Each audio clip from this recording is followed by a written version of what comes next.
All right. Good evening, everyone. We'll give it just another minute, but while everyone's still coming in, I'll kind of just give you all some information. So, welcome to our swing series with Wendy, Dominic, going over some rules.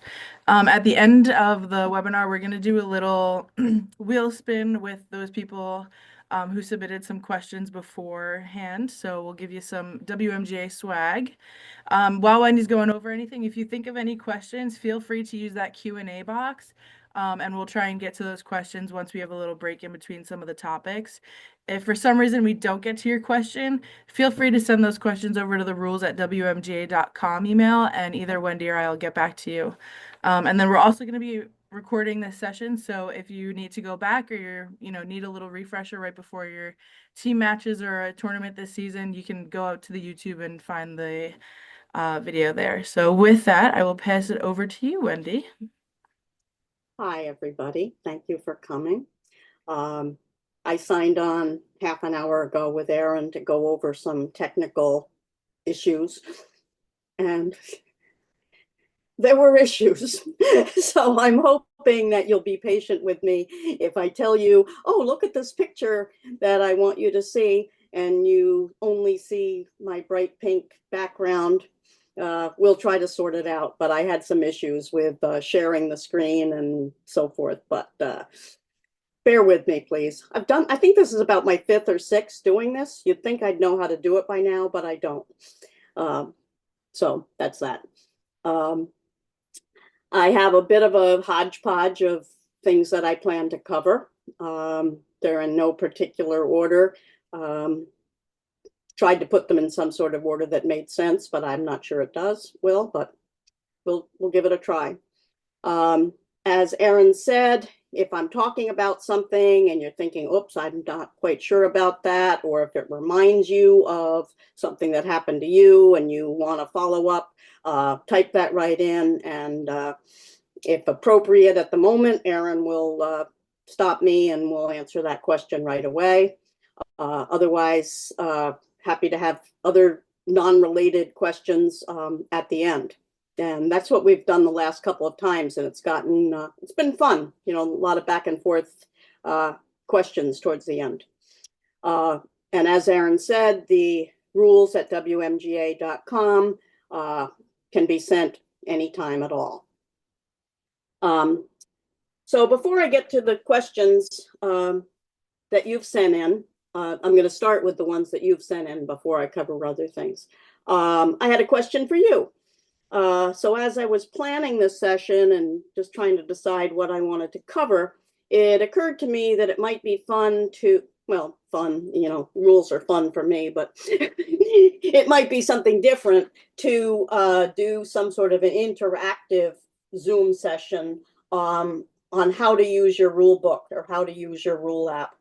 Because I know that in the heat of the moment when you're out on the course and you have a tricky situation, you can pull out your phone, your app, and then you're like, what do I do? So I think it could be fun to do something along that line. So if you're interested in that, you could put something in the chat or the Q&A and just say, yes, I'd like that idea, or send an email to the rules email address. And then we can plan it. The first question that I was asked was, what is the ruling when your ball creates a large ball mark, pitch mark, when it lands in the fairway because the fairway is very soft due to rain, and your ball ends up directly behind the ball mark? Can the ball mark be tapped down prior to hitting the next shot? Well, wouldn't you know, I went over to my club, took some golf balls, thought, I'm going to take a picture. I'm going to do that. Well, with all the snow we've had and then it melted, I thought it'll be, soft enough. I'll be able to create this pitch mark and show you exactly what it is meant by this. I couldn't do it. It's soft. It's drying out and whatnot. So we're talking about it. The ball didn't stay embedded. It bounced back behind the ball mark. So now you have this ball mark in front of you, and it could certainly be bothersome. So the answer is, the question is, can you tap it down? And the answer is, it depends. So rule 8.1a/1, which you don't have to memorize, tells us that there is a penalty if the stroke might be affected, such as if you were just off the green or on the apron or in the fairway and you're planning to hit either a putt or a low running chip, that ball mark could easily affect that shot. So in that case, you couldn't tap it down. But if you had 150 yards to the green, or you're planning to hit a high sand wedge, there would be no problem tapping it down. But if it's not going to be affecting your shot at all, I think it's really best to avoid the appearance of evil and just wait until after you've played. But that's the answer to that one. The next question I had, player A leaves the flagstick laying on the ground on the green, and player B from off the green chips her ball, hits the flagstick, and the ball goes in the hole. And she's asking, is there a penalty for player B who hit the flagstick? Does the shot count? Is there a penalty? And so on. Well, this is a great example of needing to know how to use your rule book, because there's a lot going on here. And it just happens to be my favorite rule, Rule 11. So Rule 11 in the book is 4 pages, and it's really a lot to sift through to know the answer, and you really have to know what to ask. So there are a couple of things you need to know about. So in this particular case, the flagstick was left on the putting green, not accidentally, but it wasn't placed there in order to help anybody. It just probably was a little closer to where the other player chipped than player A thought it would happen. So it was not deliberate. And the other part of this is that player B was off the green, and therefore there's no penalty. The shot counts. So there's several things to look at when you're dealing with balls hitting things. And is it deliberate? Is it accidental?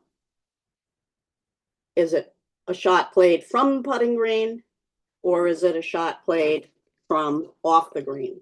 And as I said, it's as long as you know that those are the things that you have to think about, it's not that hard to find in the rule. Now we're getting to a technical thing. I'm going to share the screen. Let's see if I can do this.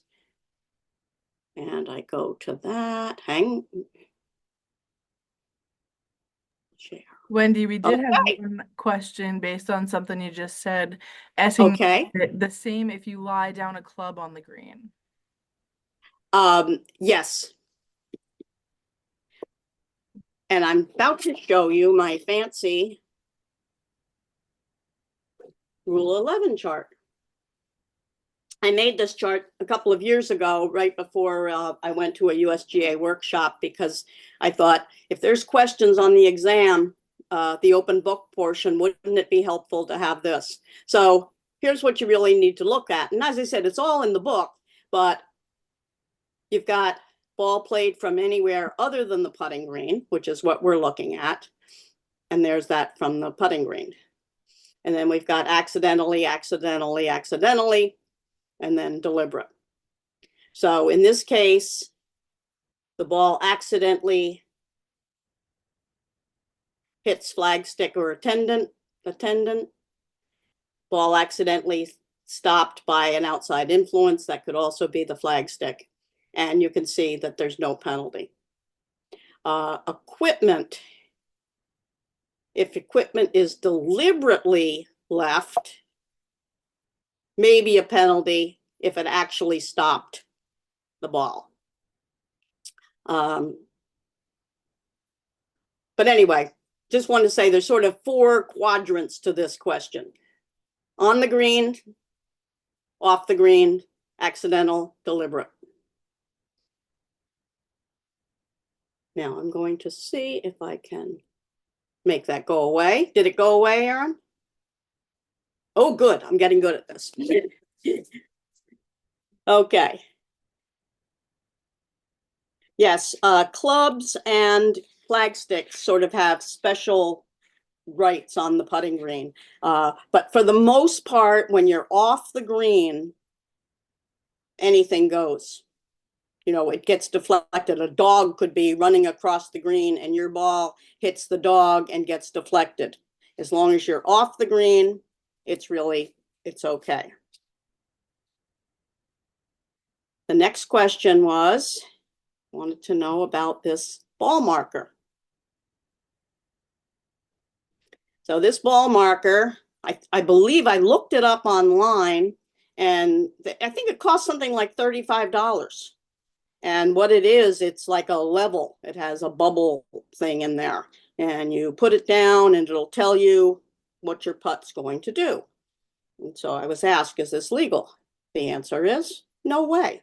It's not.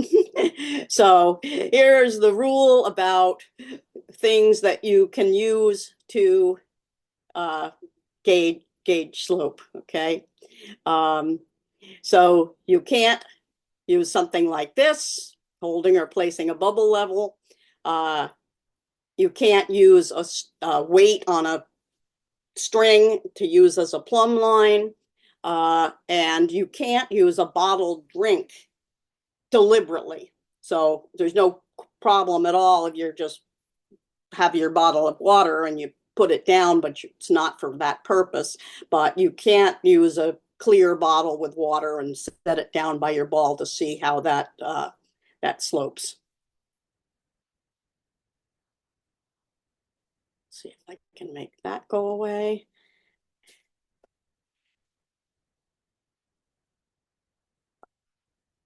Okay. To our share screening. Hang on, I'm going to try to exit share screen for a minute. Or maybe I won't. Oh, stop share. Okay. You see me now? Just me? You? Yep. Just you. We're good. You're good? Okay. Go ahead. Okay. Sorry about this, ladies. So the next question is, and this would pertain to match play, team matches. The woman who sent this in said it's happened to people on her team. An opponent's putt has not been conceded, but it's near the hole and she picks it up. What do you do?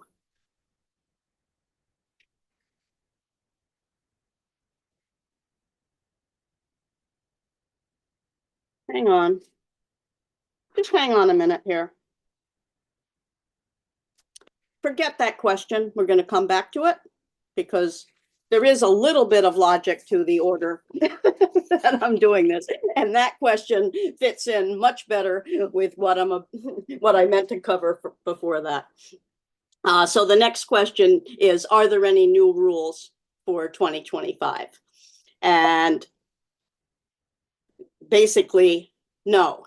The rules used to be for many, many years, were reviewed and amended, changed possibly every 4 years. And you'd get the new rule book and it would give the dates to and from. So I have some books that say 2012 to 2016. And that's the way it always worked. I think in 2016, they knew that they were going to make this big overhaul in 2019. So the 2016 book just said effective January 1st, 2016. And then they did update them in 2023, but the 2023 book just says effective January 2023. I've heard that the next revision will be in 2028, but I don't know if that's for sure or not. So there are no new rules since 2023. However, However, I am on share screen. I'm going to just show you. This is the USGA website. We can't see your screen, Wendy. Okay, see, I don't know what I'm doing. So I'm not on share screen? Nope. Why not? It's pink. No, we can't see it. Okay. You have to remember what you followed before. I went to view. Mhm. I went to full screen. And then it'll show up on the bottom. Okay, There thank you go. you. And then I went to that. Then I click on share. Perfect. Okay. Sorry about this, ladies. So this is the USGA homepage. And I just wanted to show you how you can, they have all kinds of wonderful things here. But to get to the rules, you go to playing.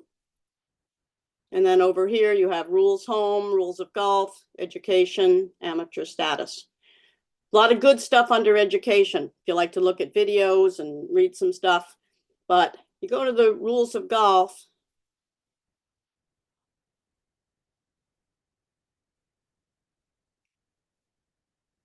And nothing's happening.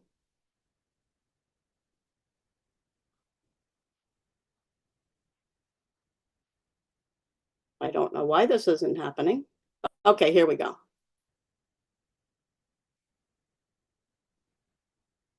Okay, it's taking a long time. Okay, so here we have, this is just very similar to the rules app that you have on your phone. So you've got the rules here. You just can scroll down to look for anything. But every 3 months, there are sometimes new clarifications. And these do immediately go in your app. They don't appear in the printed book, but they go in the app. So if you click on clarifications, hang on, that's not what I meant. That's clarifications for the rules. Here we go, additional clarifications. Man, I'm making a mess of this technicality stuff. So here we have updated January 1st. This will be updated again on April 1st. Sometimes you'll go on April 1st and it'll say there are no new clarifications. So most of these are very, very minor. They really do not affect anything that you might do out on the course. So for example, there's some rules about self-standing putters. I've never seen a self-standing putter. I assume that people who have a self-standing putter are aware that there are going to be some rules changes and they're going to stay on top of this. So there are a few there. But other than that, there really are no new ones, but there is one that did come up in 2023 that I never covered. So I'm going to tell you about that now.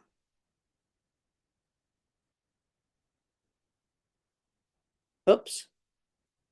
Am I here? Okay, Erin, are you seeing me or We're seeing you. you're seeing me? Yep. Okay, that's good. And pink in the background or just me? Just you. It doesn't matter. I'm just going to yak for a little bit. Yeah, if you go to that full screen that you had before, perfect. Okay. So anyway, as you probably know, in match play, there's several things you can do if your opponent does something, gets a penalty, and you have some choices as far as how to handle that. One, of course, is you can overlook it and say nothing. You don't have to call penalties on your opponents. Stroke play, you have to bring it up to whoever you're with, but in match play, it's different. So if it's something really minor, you might just want to let it go. But until this change that was made, you really couldn't say anything to your opponent until after you had started the next hole. So you either had to call the penalty on your opponent and say, hey, that's a penalty, one stroke, put it back, or, whatever the case might be. Or you could overlook it and never say anything. You could overlook it and then tell them on the next hole, just after you've teed off. That way, you informed them of it. You just say, hey, I didn't want to win the hole that way, but just wanted to tell you you're not allowed to do that, so that you'll know in the future. Or you can wait and tell them at lunch, or never tell them, but those were the choices. There's been a change to that. You now can decide not to apply the penalty, as long as there really isn't an agreement between the two players. So, and you can tell them right away. So here's an example, and this is a rule that I see broken all the time. Player marks or is going to lift her ball to identify it, but she forgets or doesn't know that she has to mark it first. So she doesn't mark it.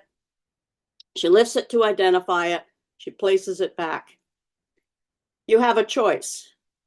You can still do the same, call the penalty, say, hey, that's a one-stroke penalty, you didn't mark it. You can keep quiet and not say anything. But now you can change if there's a change in the rule, and you can say to your opponent, you know what? You're not allowed to do that. You had to mark it, but it's a minor thing. I don't want to penalize you on that. I'm going to let it go. But I just wanted you to know the rule. So that's new. On the other hand, just so you'll know, there still can't be agreement. I see my opponent do the same thing. And I say to the opponent, that's a one-stroke penalty. You can't do that. And my opponent says, oh, there's no advantage to that. Are you really going to call that on me? Now we're having a discussion. And at this point, I can't say, oh, okay, I won't call it on you. It has to be all my idea to let the infraction go. I'm thinking there might be some questions on this, but I don't know if they're typing them in as we speak, Aaron. I have two other questions when we get a break, but for now, there's no questions on what you're going over. Okay, fine. So it's just, you can't agree on it, but you can let your opponent know right away.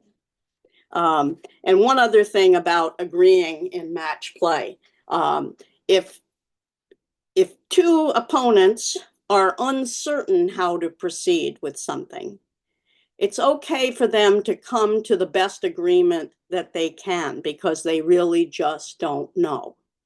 So it could be a situation where, well, it could be the question I asked before. Player chips from off the green and it hits the flagstick, and they just don't know if there's a penalty.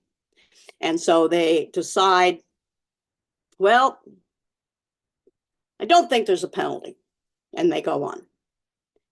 Or they might say, no, I'm sure you can't do that, and you have to play that shot over again, and that's what they do. Whatever they come up with in match play only, stroke play, you have to get it right. In match play only,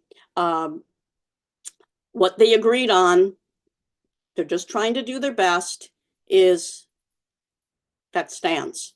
And even if they find out a hole or two later or next week or over lunch, that doesn't change. They've done the best they could.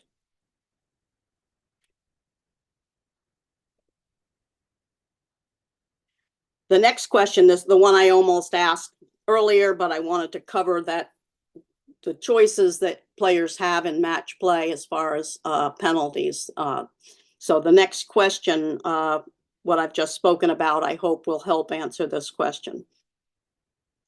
So the opponent's putt has not been conceded, but it's near the hole and she picks it up. What do you do? Well, That's up to you. You have a few choices. It definitely is a penalty. So first choice there is you weren't allowed to do that. I hadn't conceded that putt. It's one stroke penalty. You can put it back. That's one choice. Another is the same as I just spoke of before about overlooking a penalty that you don't want to call. You could say to them, you weren't supposed to pick that up yet. I didn't concede it, but I'm going to let it go this time. It was a short putt. I would have conceded it, but you picked it up too soon. Or you could say nothing. The opponent obviously thought the putt should have been conceded and picked it up. So really, how you decide to handle that in match play is up to you. But technically, you picked up the ball when you shouldn't, and that's a one-stroke penalty. A few years ago in the USGA Junior Girls Tournament, I was watching it on TV, and there was a referee, of course, with the match. It was the final match. We're on the 17th hole. A girl putted to within a couple of inches. She walked up to the ball and she just picked it up. The referee, of course, had to call that penalty. That's what a referee is there for. So there was no choice, and her opponent felt horrible. She said, I would have conceded it, but she picked it up too soon. So the actual rule is it's a penalty. Oh, and in that case, in that tournament, it meant she lost the hole because the one-stroke penalty wasn't going to help, meant that she would lose the hole, and as a result, she lost the match. That was a horrible thing to do. Wendy, we have two questions that have come in based on this topic.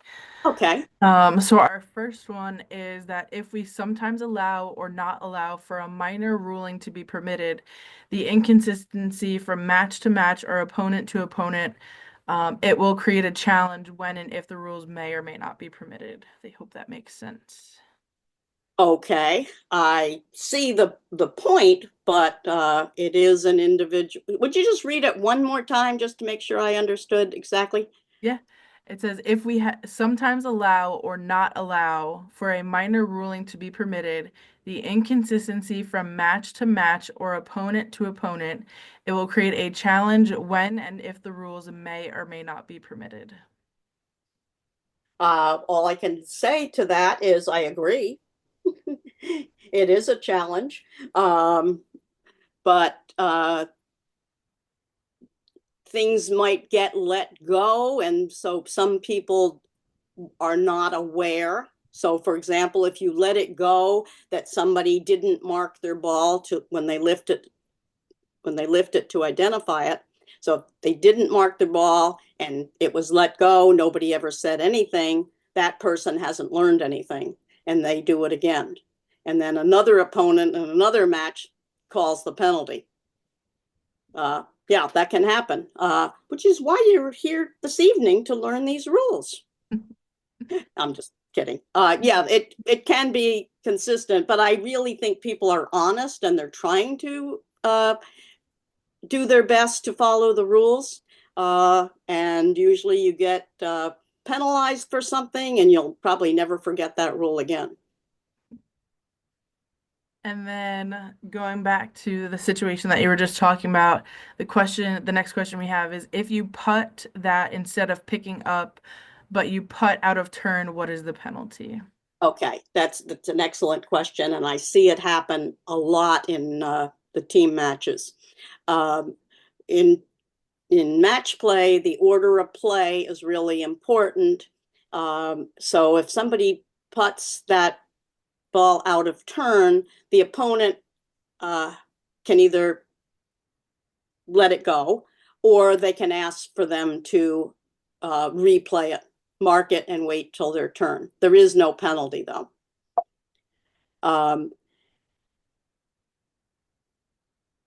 It's interesting sometimes players in match play, I don't know what happens. They just sort of forget that they can concede putts. I know I've had this happen to me. I've left a putt an inch short, and then there's the silence, and then the putt doesn't get conceded. So it's a choice. I thought, okay, so should I just tap this in because this opponent doesn't seem to know what to do, or should I mark it? I always mark it because that's what you should do. And then right away the opponent says, "Oh, that's good." I said, "Okay, but you didn't give it." But there is no penalty for playing out of order. But the thing you do is you can ask them to do it over. Okay, and then we just got one more question about marking your ball.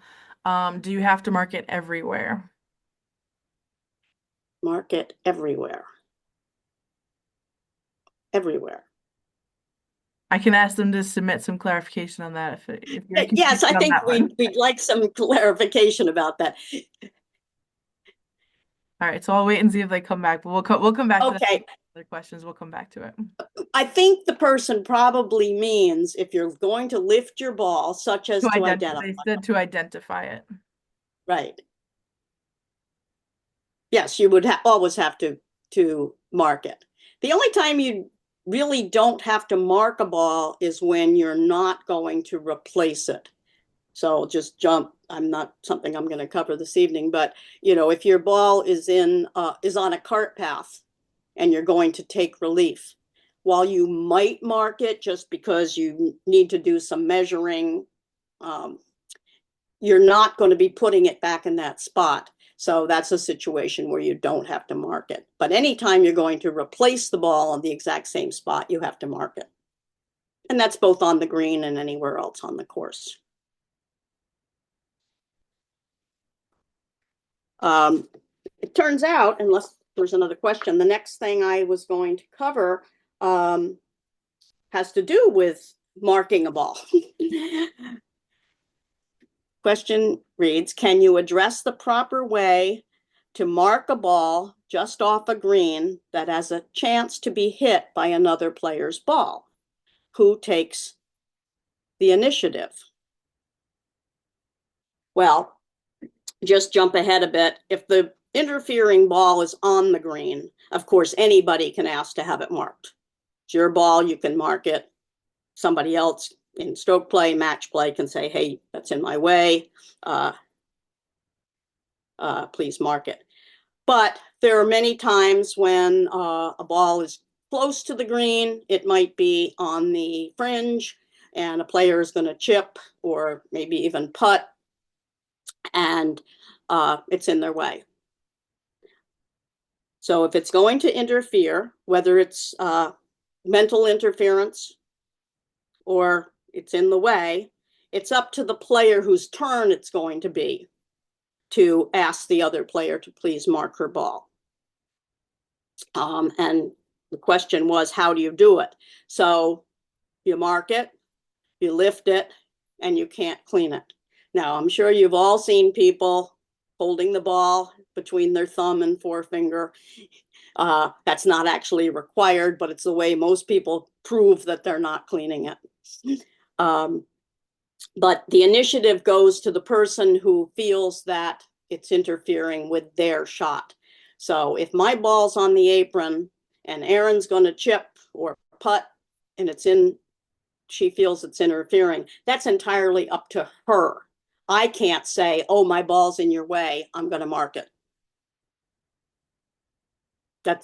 I don't know if it's going to bother you or not. So it's always up to the player who's about to play. Wendy, we got a question about doing that, marking your ball. So after you're marking your ball and you put it back, can you line up the ball when you place it back down? Oh, good question. Yes. So people who sometimes have a line on their ball, however you like to do it, you've lifted it, you haven't cleaned it, you can orient it any way you like. You put it down right in front of your mark again, and it's perfectly okay to rotate it, turn it, however you want to place it. But you have to place it once. You can't do a lot of fiddling with it the way some people do on the green.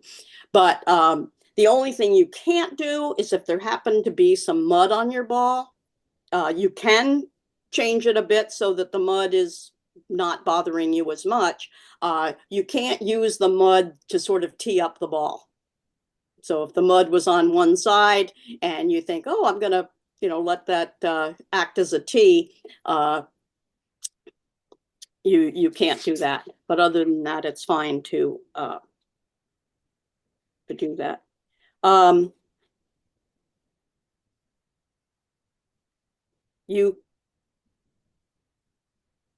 Any player can ask any other player to lift their ball on the putting green. So you might think that or feel that a ball that's near the hole might help another player. So if it's on the green, you can say, please mark that ball. Be a group of 4 players just out there playing a stroke play event, and Aaron's ball is 2 feet from the hole, and I'm putting from the apron. Somebody else could say, hold it, you really can't leave that there to help that. Please mark it. Which We did get a leads couple of to, questions too on that oh, topic. okay. So our first one is if you ask someone to mark the ball and it's bugging you, so you ask them to mark it and they say no, what can happen Okay. if they In stroke play, they have the right to play first. So if they don't want to mark it, they can go ahead and play out of turn. If they really insist, I'm like, no, I'm not going to do it. Their ball is a movable obstruction to you, so you could just go move it. I know I see you smirking there, Aaron, but that's true. Yeah, so that's what you can do. All right. But the first step is to say, you can play out of turn if you really don't want to mark it. All right, and 2 more questions on the topic. What if the ball that may have been an interference was not marked and the player hits it with their stroke? So One ball ball is in the way, they didn't mark it, and the oh, player takes their shot and it hits it. okay. So I'm assuming both balls are off the green. Is that what we were talking about before?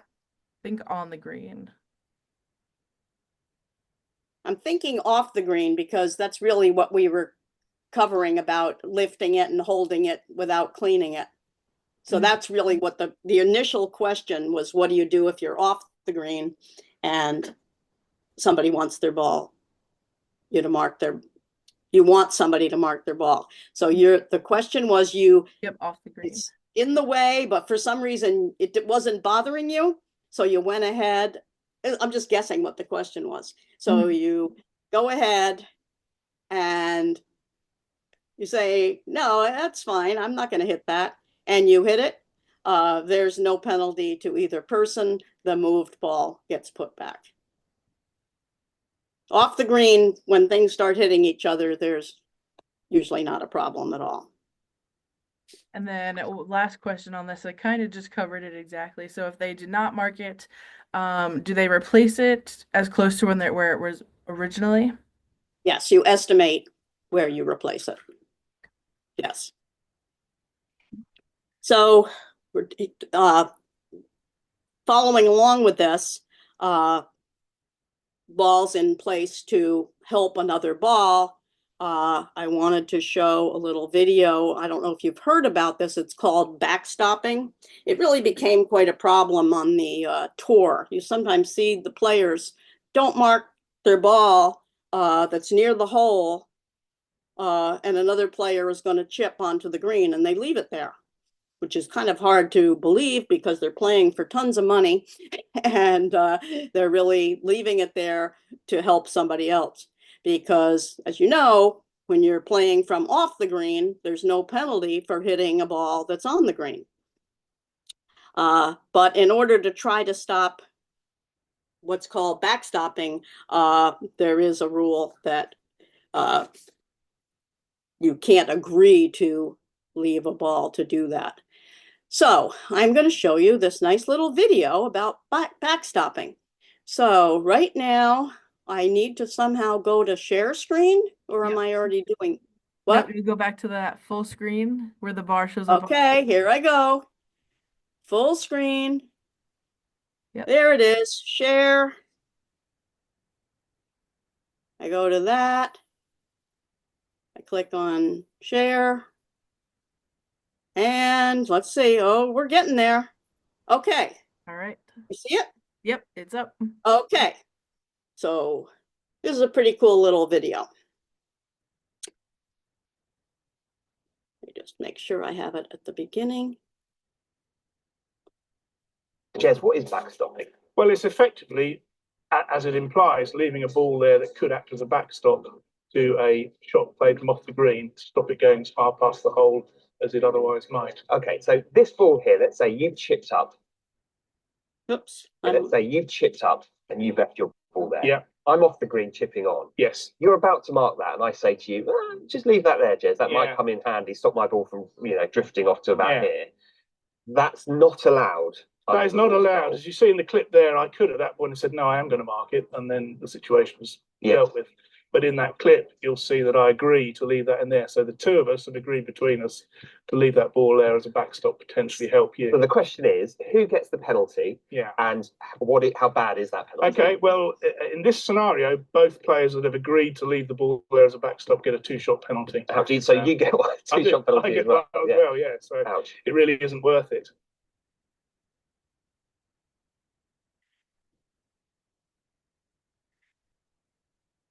So I'm going to stop share. Okay. Now,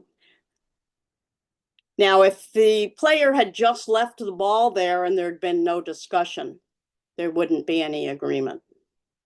That would be okay. It's not the best practice, but nothing said. There's no way to prove that there was any kind of underhanded anything there. One thing to know, though, that wasn't mentioned in the video, in that particular video, the ball actually hit the ball and was helped. It stopped it. The penalty for agreeing to leave the ball there applies even if it didn't hit. It's the agreement that causes the penalty. We actually have a question about the backstopping. So they understand that in stroke play, not allowed, but what about in four ball? Okay, it's not allowed in any format. If there's an agreement to leave it and you leave it, there would be a penalty. Except match play, it's up to the opponents to ask them to mark. So if two people are actually, if it's singles match play and I'm playing against Erin and Erin has left her ball just near the hole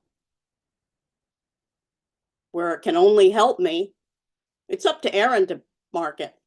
I'm fine if she doesn't. But if it's four ball match play, I might want my partner to leave it. But again, in match play, it's only up to the two teams that are playing against each other. So it's really up to the opponents to ask it to be marked. Does that answer the question?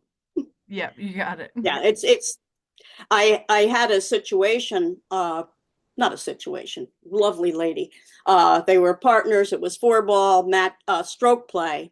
And one of the players' balls was right next to the hole in a place to act as a backstop. And the player, her partner, now it was stroke play, so she was off the green, because if she had been on the green, there would have been a penalty if she hit the ball, of course. So we're talking about off the green. She said to the player, mark your ball, but leave it. And I explained the rule to her, and she was very nice about it. And I remember at lunch, she said, I learned a new rule today. And I think the reason she wanted it marked was in case it moved, she'd know where to put it back, but that wasn't going to be a problem. But yeah, so it applies in different forms. One other little thing. Now, it's hard to imagine players doing this because they're honest. So the penalty, as was shown in the video, is 2 strokes. But if the players know the rule, it's DQ. Now, why any players who knew the rule would do it anyway, I have no idea. But I guess if I told this lady that, she couldn't do that, if they had done it on another hole, then she'd know the rule. Never seen it happen. Sprinkler heads near the green. Okay. I'm going to, I'm getting good at this. I go to full screen. I go to share. I go to that. Go to share. Wendy, before we get to that, I did have a couple of 2 questions about marking the ball and some type of markers that people can use. So our first one is if you're both on the green, so on the green for this question, and your opponent putts and hits your ball, which was not marked, what do you do? Okay, okay. And this is, you said opponent? Yep. Okay, so that's match play. No penalties in match play for hitting another ball on the green. And then when it comes to the types of ball markers, are there any types of ball markers, like a big ball marker that's illegal? They're thinking about a poker chip. Poker chips are allowed, but if you're playing with me, you better not use one because I don't like them. They're in my way. I'm going to be making you move that so far out of the way, you're going to be annoyed. Hey, I think if people who use poker chips, if they would carry one other kind for when it's going to be in somebody's way, that would be helpful. There are some restrictions on ball markers. I can't quite remember the size, but if a ball marker has an alignment, like if it has a line that you might line up with the line on your ball, I think it's 2 inches. I'm not sure. It's in the equipment rules. It has to be under a certain size. So that's about it. There's a lot of things it has to be an artificial object. So you can't use a flaw on the green and just say, well, it's right by that little old ball mark. So there are a few rules on that. I've just heard some questions about, I've never seen these, but I guess there's this thing you can buy it's like a little tube or something, and you tap it and it leaves some chalk. So it just leaves a chalk mark. And I was asked if those are legal to mark your ball with that. And the answer is yes. However, before putting, you need to remove the marker, whether it's a penny or a poker chip or whatever you have. And so if you use that powder thing or chalk, whatever it is, you would have to completely erase that by rubbing it back and forth to get rid of it. It's not worth it. Okay. So I am screen sharing, so I can show. Nope. We'll come back to that one. Oh, no, this is fine. So the question is sprinkler heads near the green. We're seeing more and more of these as courses are kind of expanding their green complexes. They have a lot of less rough around them. I know my course has areas that used to be in the rough, but are now just off the green that have sprinkler heads. So the question is, if it's in the fairway or just off the green or on the fringe between you and the hole, and it's in your way, do you get relief? And the answer is only if it's by local rule. And more clubs are using this local rule. The WMGA, we have it on our hard card. So any WMGA event, you will get relief for a sprinkler head that's on your line. Just going to show this little video so you'll see the rule. We call it the 2+2 rule, and you'll see why.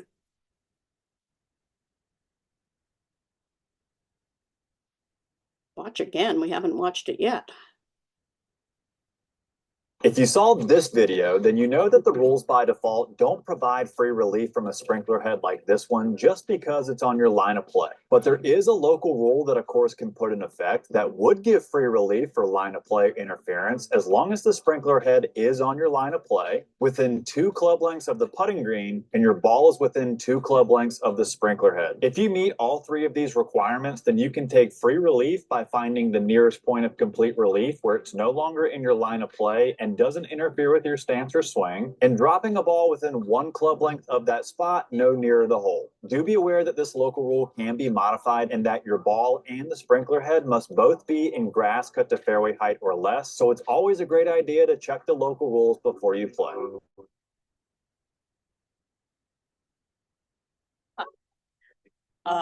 Perhaps you noticed also that the line of putt was not exactly straight. So it's, if you have a breaking putt, the sprinkler head might be in your way, even though if it wasn't going to break, you'd say, well, straight at the hole. But it's the line that you plan to putt on. As I said, it applies to all WMGA events. And for WMGA events, it is fairway height or less. So if the sprinkler head or your ball is in the rough, that does not apply. As I said, it's becoming more and more common. So it is important that you check local rules at other clubs. Not at no, WMGA events, it's in place, but other places it might not be. Okay. Wow. I have a lot to still cover, and I know people have to eat dinner, so I'm making some choices here on what I'm going to cover and not. Oh man. Oh, there's so much. Okay, I think I'm going to have to skip that. And just a reminder, guys, while Wendy's looking at her notes, if you guys are, have an eye on the questions, but if for some reason we don't get to it tonight, I'll take a note of the questions and we'll answer them via the rules email. We'll get back to you if we don't get to it tonight.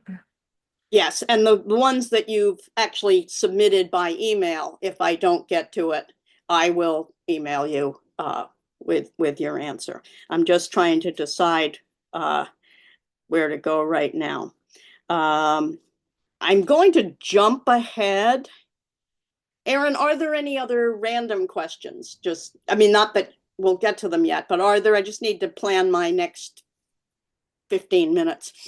We have a couple of random questions. I can give you the topics, and then if you want to let me know, we have a couple that involve things on the putting green. We had someone ask about something in regards to an unplayable ball, Okay. embedded ball, and then the Okay. of the different colored stakes. Okay.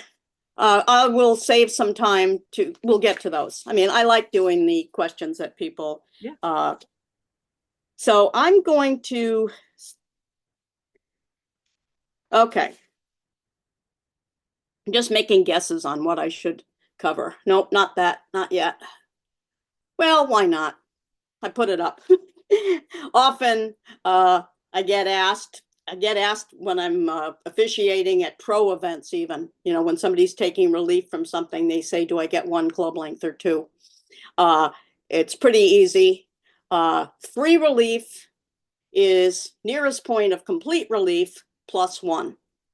So here we have abnormal, you know, ground under repair. And there's your 1 club length relief area. So free relief would be for immovable obstructions, such as a cart path, temporary water, ground under repair, and animal holes.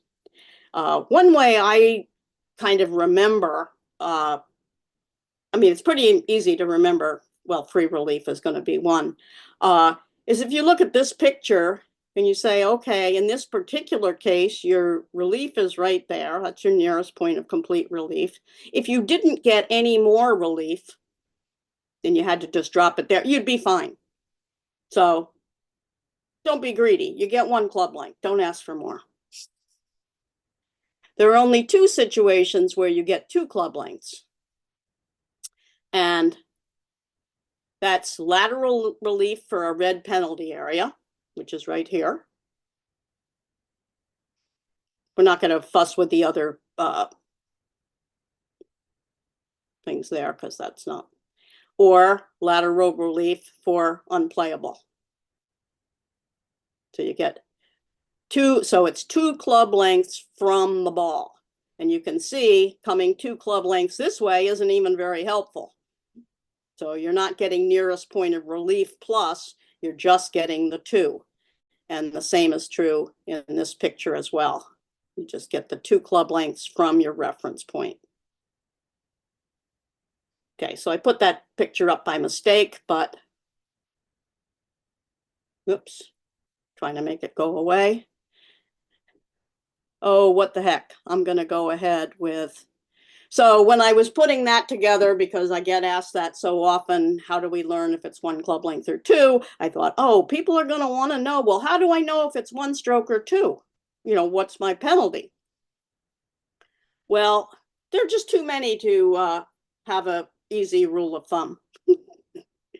So in stroke play, there are some 1-stroke penalties. There are lots of 2-stroke penalties. Talked about earlier about multiple breaches, I think, when you do several things at once. There's DQ. Match play, there's some 1-stroke penalties, loss a hole, the same, adjust the match. I mean, that's why you have rule books. Look it up. So there's no secret, you know, there's no easy fix for that. Okay, 6:30, we're doing okay. I would like to, because this came in as a question, it's that time of year. We get some lovely conditions.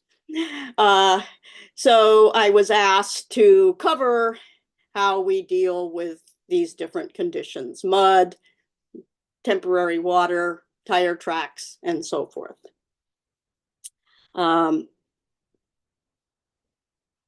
Let's see, where are my notes? What did I want? Oh, that was a good one too. Oh, we could be here till 9 o'clock tonight if I covered it all. Okay, so that's just for your enjoyment to see those lovely things. The next picture covers it a bit more. Okay. So here we have temporary water, mud or tire tracks, a little bit of both, and this is mud. These are all problematic, but not necessarily relief. So you get relief from animal holes, ground under repair, immovable obstructions, or temporary water. So here we have temporary water. This is pretty obvious. That's a lot of temporary water. You would definitely get relief from that. Nearest point of relief plus how many club lengths? 1. we just went over that. Here's the definition of temporary water. A temporary accumulation of water on the surface of the ground, such as puddles or overflows from a body of water, can't be in a penalty area, and it needs to be seen before or after a player takes a stance without pressing down extensively with their feet.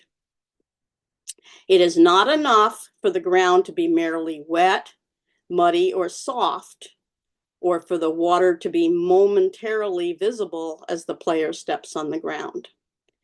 It must remain present either before or after the stance is taken. So if we look at this particular condition, it's not temporary water. It's obviously messy mud, but there is no water visible. This is just a bad spot with tire tracks nearby and so forth. These areas could be ground under repair if they were marked, or if there was a notice on a particular day. You might see something on a bulletin board saying, oh, by the way, on the third hole, there's some really bad tire tracks. You're going to get relief from those. But they are not by themselves without some sort of notice or local rule, something for which you get free relief. Now, I'm getting very technical here as I go to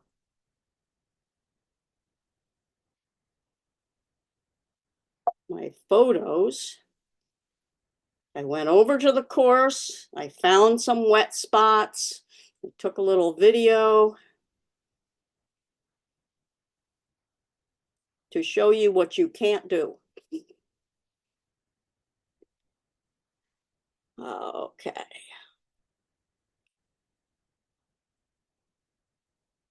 For swing series, here we go. Okay, so this particular picture here, wonder if I can make it bigger. I'm going to click on it. Okay, there it is, larger. I think you can tell that it's wet in this area, but by looking at it, this ball really isn't in water. The water is not visible.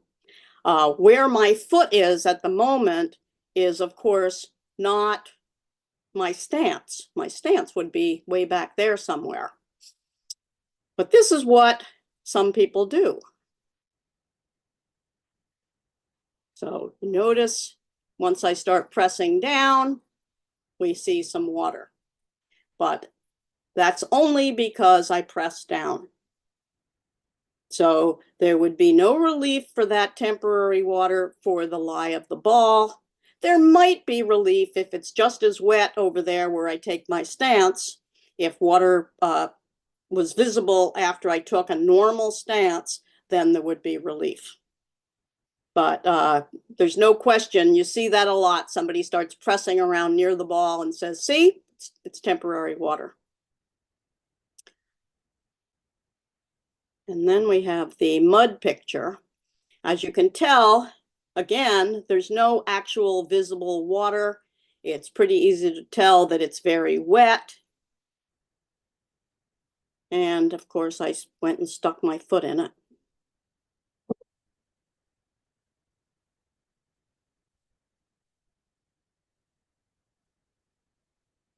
While to actually get any mud, water, there we go. So a little water up there, but not likely enough to get relief.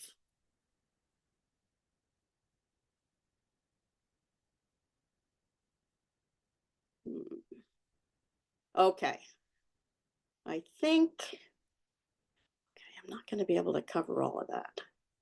Okay, I'm going to jump ahead so that I won't forget it. This season, the WMGA has revised the pace of play policy.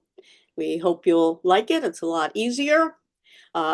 just a few of the highlights. The full pace of play policy will be, or is already, I'm not sure which on the website. It will also be sent out with notice to players. But there were no longer going to see green, yellow, and red cards from the pace of play monitors. There won't be people stationed at certain points of the course. Instead, the responsibility is on each group to stay within sight of the group ahead. How far ahead the group can be depends in part on whether you're on a par 3 or 4 or 5. And that's all laid out in the policy.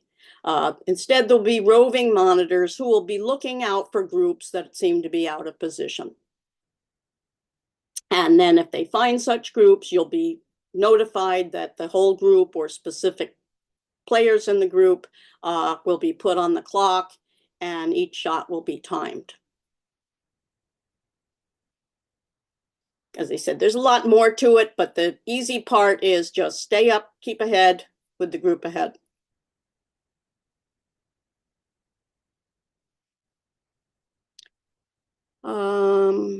Okay, I really liked this question, so I think I'll go with this one. As a matter of fact, 2 ladies, I don't remember who they were, but they'll be entered in the drawing for the WMGA swag. I'm not kidding. These emails came within a minute of each other, so I combined the question. It was about re-teeing. So if you take an unplayable for your tee shot, can you tee it up again? What about if your ball goes into a penalty area directly in front of the tee? Can you tee it up again? What if it goes out of bounds? Can you re-tee? If you hit your tee shot into a penalty area and you decide to use the drop zone, can you use a tee? So it's kind of funny. I was searching for a good picture that would show different sorts of teeing areas. So here we have one that has the white tees are there, whatever, blue or green are there. Within the same mown spot, there's another area up there and there. So I found this picture that has what I wanted it to show. And that's because you have to keep in mind that your teeing area is, let's just say we're playing the blue tees.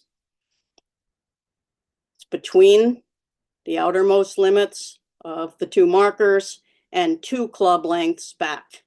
That's your teeing area. So when these questions are saying, can you re-tee? It means in your own teeing area of the hole that you're playing. So you certainly could not go up there, or if you're playing those tees, you can't come back here and so forth. The rules on the teeing area are really quite generous. All kinds of things can happen that allow you to put the ball on a tee again, and even in a different spot on the tee, as long as it's within the teeing area. So for example, and I haven't answered the actual questions here, but this is a pretty good one because, you know, let's just say you shanked it and hit that tree and it bounced back and it ended up in the teeing area. You could actually pick it up, put it on a tee, and play again. Obviously the shot counted, but anytime you're in the teeing area of the hole that you're playing, you can put it on a tee. So the answer to these questions is penalty area. Yes, one of your options is to re-tee. Put it on a tee. Anywhere. Doesn't have to be the same spot that you teed off from before. Out of bounds, you have to play again from the teeing area. And yes, you can re-tee. Penalty area right in front.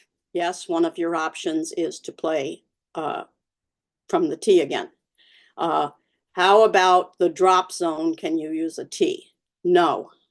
Sometimes a hole that has a penalty area with a drop zone occasionally the drop zone is actually on a prepared area. It might be a forward tee.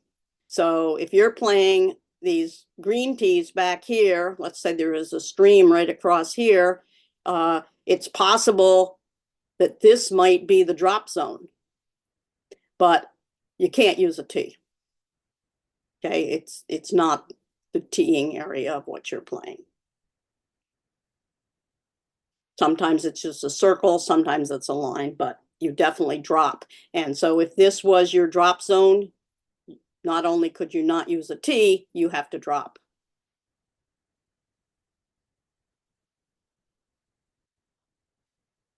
Let's see. So my main focus this evening was going to be about provisional balls. But I have so much that I just think I have to skip it and do it another time because I'm looking at what time it is and I'd rather answer the questions that are left. I have a question about balls moving. You know what? I'm going to ask one. I'm just going to answer one really quickly. I was going to go over what happens when balls move accidentally on the green as opposed to on the fairway or in the general area or anywhere else. But let me just quickly answer that. I think most of us know now that on the putting green, if you accidentally move your ball, take a practice stroke and your ball moves, you get to replace it with no penalty. You're walking by to mark your ball and you accidentally kick it, no problem. You put it back with no penalty. So they're mostly you're good to go on the putting green. There does seem to be some confusion, though, that people think that because those rules changed, that they changed in other areas of the course, and they haven't. So if you accidentally move your ball for any reason other than during search, you have to replace it, and there's a one-stroke penalty. That includes taking a practice swing, which is not a stroke. So you take a practice swing, you've accidentally moved your ball, there's a one-stroke penalty, put it back. You accidentally kick it. You weren't looking where you were going. You weren't searching for it. It's one-stroke penalty, put it back. So, time for questions. All right, so we have a couple of questions here. Our first one is, do or should you inform your playing partner that you are taking an unplayable, or can you just go about doing so and announce the score on the hole upon completion of the said hole? It's good practice to tell anybody that you're taking an unplayable. If it's an opponent in match play, you must, as soon as practicable. If you're right next to your opponent and she doesn't know exactly what you're doing, you should say, I'm taking an unplayable. If your opponent is across the fairway and you're kind of behind a tree and she doesn't really know what you're doing, you are required to tell her as soon as possible when you get closer that you've taken an unplayable. And that applies to any penalty that isn't really obvious. In stroke play, it's a good idea to say, hey, I just took an unplayable over there, just you'll know what I'm doing. But in stroke play, it's not required. Really, at the end of the hole, you say, I had a 6. And then we have a couple of questions about things to do with the putting green. So kind of in the beginning when you were talking about the level, someone had a question about if they have a book that has the direction of the greens, are they allowed to use that? Okay, there are specific rules about green reading charts and the size of them. So yes, you can use, I don't know how anybody follows those things with all those arrows all over them, but good luck if you know how to use them. So they're permitted, but there are rules about the size. So if in doubt, make sure you have a legal book. I can't tell you what size offhand they are, but it's not very big. Mhm. All right, and then our next one is just a clarification question of if both balls are on the green and a putt hits the other ball, there is no penalty. Oh no, there's a penalty. Stroke play, 2-stroke penalty. Match play, no penalty. And then our last one about on the putting green would be the chalk that you were talking about before. If you use that to mark your ball on the green and you go to rub it out before you putt, is that considered testing the green? No. Okay. All right. So then we'll move on to in match play. What is the rule for hitting a wrong ball? Loss of hole. Quick answers, simple. All right. And then our next one is if you have a drop zone, do you have to use it or can you re-tee in the teeing area? You can re-tee in the teeing area. It is extremely rare and not advised and very questionable to ever have a required drop zone. You can play under stroke and distance from the tee for any reason at any time. All right, and then we have two more. They can get a little bit lengthy, I think, if you go into it, but just a quick um, one. One just asked if you could repeat the rule for hitting the wrong ball. Match play, loss of hole. Mhm. Stroke play, 2-stroke penalty, and you have to correct your mistake by hitting the correct ball. And that can involve finding the correct ball or not. And then you also, on top of that, you're going to have a lost ball or could potentially. But that in stroke play, you have to correct that mistake. Then this one is, can you review the stakes? And then in parentheses, they asked about red and black and where the ball should be dropped when out of bounds and when you should be hitting a provisional ball. Well, I tell you, I have hours worth of provisional ball stuff. Yeah. We can come back next week. Okay, colors of stakes. Okay, red stakes are whoops, the wrong one. Where did I put that? Red stakes are red penalty areas. Yellow stakes are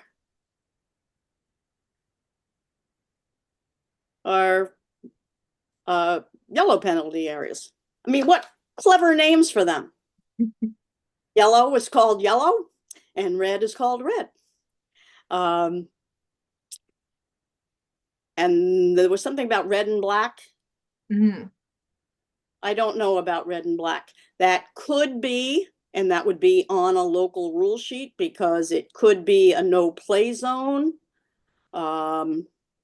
I'm guessing a no play zone.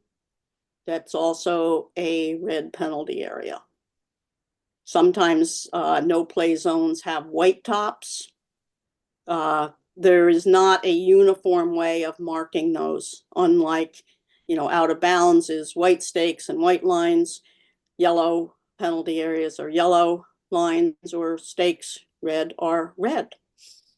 But no play zones can be marked in whatever color the course decides and lets you know.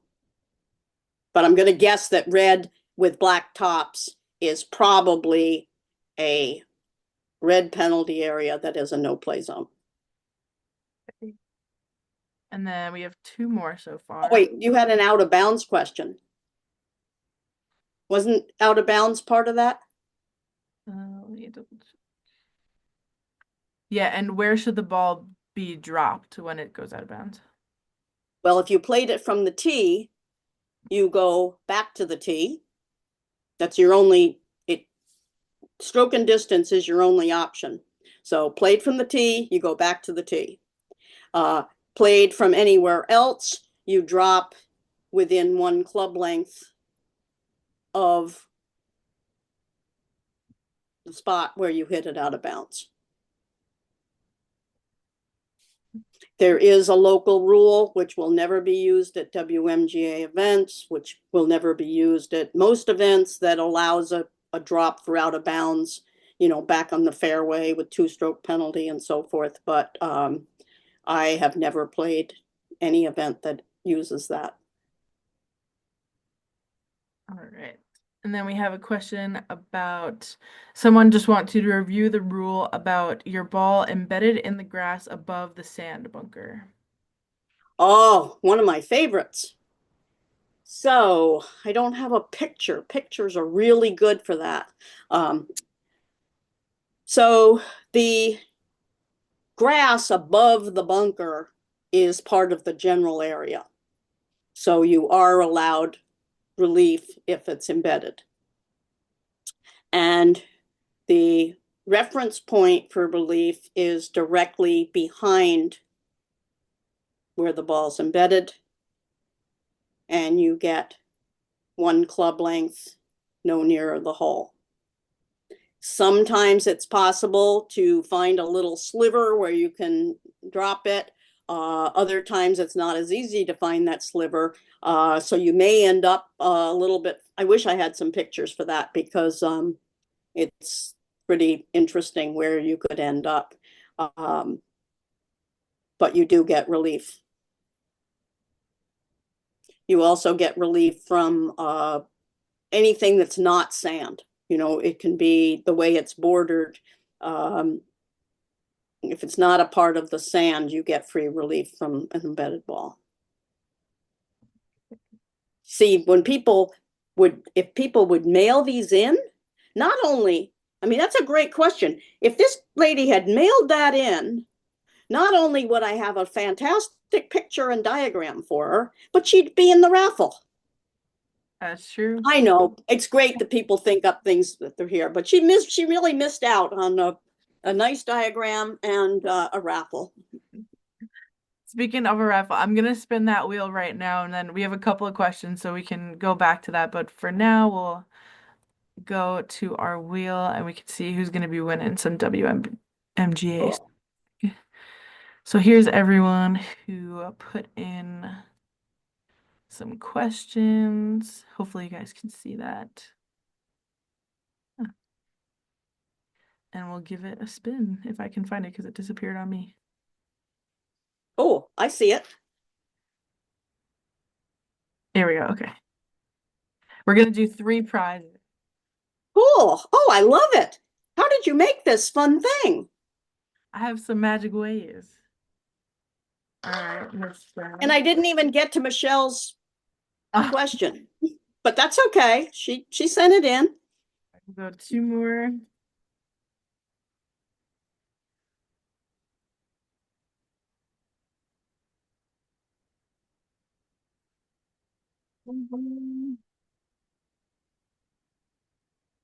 And our last winner for some WMGA swag is Joanne, it looks like. Yep. Well, congratulations to the winners. What fun. So the office will be in touch with you guys about getting you your prizes. We have a couple of still questions. Wendy, if you want to hang around, we can hang out with the people who are still asking some questions, or That's fine. have an email, yeah. All right. All right, so going. Okay, I'm looking at these. All of a sudden I opened it. Is this the one about hitting the wrong ball in partner Yeah. match play? So going back to hitting a wrong ball in partner match play now. Okay. The player who played the wrong ball is out of the hole, but her partner is fine. Even if the player hit her partner's ball, her partner is fine and can continue the hole. So only the player who plays the wrong ball gets that penalty. All right. So the next one, I just clicked on this. This is cool. Can you forego a penalty, can you forego a bunker shot entirely and just take a 2-stroke penalty? Can you Okay, so I'm assuming. Oh, and then Sheila answered I guess she must have seen this. Would you have to drop in the sand? Okay, so unplayable ball in a bunker. You have several choices. One, stroke and distance, means just go back to where you were. Could have been 100 yards away, 200 yards if you can hit that far. You can go back there for a 1-stroke penalty. You can take lateral relief, 2 club lengths from the ball in the bunker with 1-stroke penalty. You can take back on the line relief within the bunker with 1-stroke penalty. So far, 2 of those, would you have to drop in the sand? Yes. But the 2-stroke penalty, this is a somewhat new rule a couple of years ago. You're in the bunker. You can take back on the line relief outside the bunker, go back as far as you want, keeping that spot where the ball was between you and the flagstick, and go back as far as you want, but it's a 2-stroke penalty. It can be handy for a really, really bad bunker. That seems to be all the questions we have now, unless anyone thinks of any last-minute ones. I'm sorry I didn't get to my other topics. As I said, I had We might just have to do another swing series. I know. I mean, I know we might have one next year, but then I want to do the interactive, learn to use your rule book, and I've got all kinds of stuff about provisionals, a little bit about the difference between red and yellow penalty areas. Oh well. Oh well. Send your questions in. I'd be happy to answer them. Oh, wait, I just see something that says question and answer. Yeah, we Is can there- end on this last one. We'll end on this one. Just going over the Oh. path rule and where to drop. I did a whole swing series on that. I'm Lauren Rudow. I don't know you. Perhaps you missed that. Actually, I think it was last year's swing series. It was either last year or the year before. Those are on, if you go to the WMGA website, you can click on it where it says YouTube, and up it comes, Wendy Dominick Rules. I had diagrams with balls on the cart path and feet on the cart path. I had little shoes. I had measuring clubs and arcs. It was a work of art. And so when you say cart path rule, where to drop, the fast answer, Lauren, is you need to find, she said, okay, she missed it. Yeah. I can't remember. My diagrams got fancier last year, but so last year and the year before, I know I did some cart path stuff. But the quick answer is you need to find the nearest point of complete relief for both the ball and your stance. So you're not going to be able to stand on the cart path. So you're not going to have a choice on what side of the cart path you go on. Sometimes even a ball that's closer to one side, depending on whether you're right-handed or left-handed. There's all kinds of reasons why you have to do a little measuring there. But take a look at the YouTube one. You'll be amazed. Got little feet everywhere saying your feet go here and the ball goes here. It was lots of fun. And this one will shortly be up there. We'll get that up. But otherwise, that's all we have for tonight. Okay, thank you everybody for putting up with my not understanding when I was me and when I was a diagram and whatnot. But and I'm sorry we didn't get through everything, but I'm so glad that you had questions and that I was able to answer them for you.